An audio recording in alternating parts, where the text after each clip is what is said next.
Mr. Edwards, when you make a movie like this, I'm thinking of the condom scene, do you shoot a separate network TV version at the same time? Sure. You bet. And anything substantially different in that version? Oh, substantially different, yes. Yeah. Has nothing to do with condoms. Okay. Well, your battles with Hollywood, with the Hollywood system for standing up for what you believe is right, are almost legendary.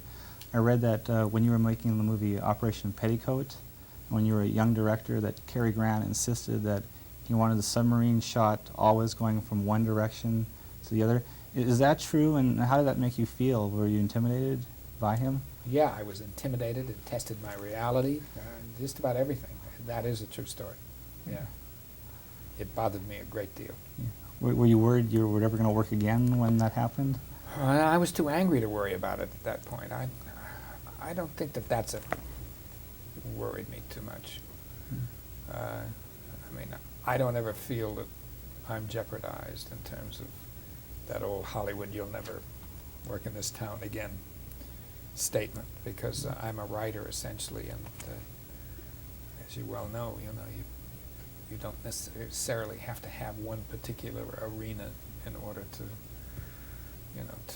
satisfy your work. So I always figured that if I couldn't be a director, I'd at least be a writer, and if I couldn't be a writer in Hollywood, I'd be a writer in New York, and if I couldn't be a writer in New York, I'd be a writer of books, some kind of writer. Well, you summed up, I guess, a lot of your Hollywood experiences with the movie S.O.B. How did you feel after that came out? Was that a very therapeutic thing for you, or did you feel... Well, it was therapeutic while I was doing it. When it was done, it was done. And but it was very therapeutic while I was doing it. I had a lot of fun. Yeah. With John Ritter in this movie, he was known primarily as a television actor, as a very gifted actor. What attracted you to cast him in this role? Well, I've been attracted to John's talent for a long time, and we tried to get together on a project a number of years ago, and it didn't work out. So when this came along, somebody suggested him, and eventually he came to see me in the office, and that was it. I just couldn't resist it. Well, was there ever a point, he has nothing but good things to say about you, was there ever a point where you two were working together when you realized you were simpatico? I don't know whether simpatico is quite the word. It was like being joined at the hip. We realized very early on that we were very much alike. I was sort of the older version of Ritter. I have a big interest in movie marketing and how movies are promoted.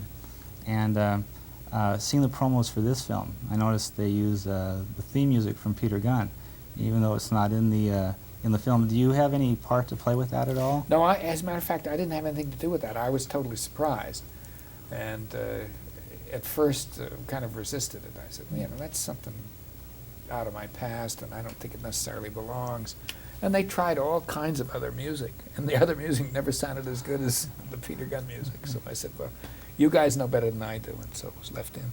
Yeah. Like I said, I am quite interested in how the marketing of films.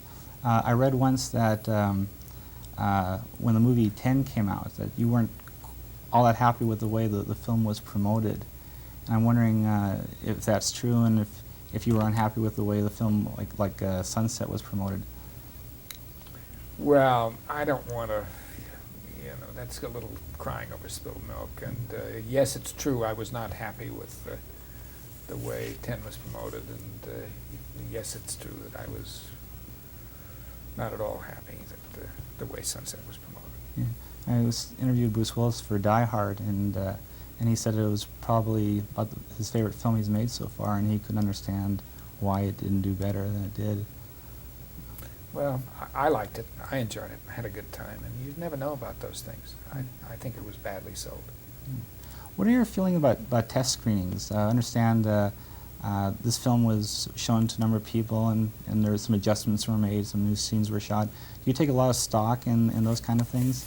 I didn't used to, but I'm beginning to take more stock, because there were enough screenings so that I was amazed to see how consistent the reaction was, and you can't deny that. When you do about 6 times and it's the same each time, or it goes up or down according to what you've done, you have to pay attention. Okay. And what is your comparisons with working with an actor like Peter Sellers? I remember seeing you on the I think Merv Griffin show or Mike Douglas, and all you and Mr. Sellers could talk about was the laughter and people busting up on the set. How was it working with Mr. Ritter? It was the same. We had a great time. Devoid of the bad times. I had a lot of bad times with Sellers. I didn't have any bad times with John.